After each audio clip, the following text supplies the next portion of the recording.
సచ్చిన చేప కన్నా రేటు ఉంది లేదా?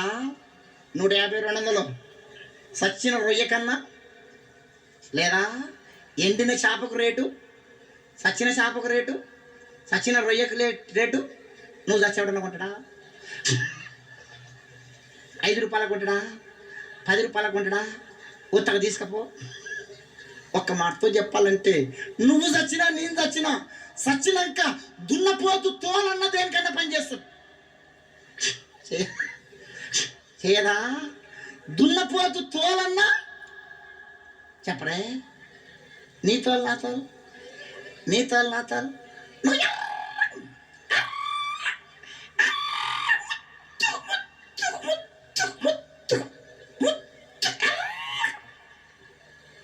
కొంచెమంది కొంచెం ఎర్రగుంటే కొంచెం అందంగా ఉంటే ఆగరు, కట్లపాలాగా తిరుగుతూ ఉంటారు అర్థం కాడ.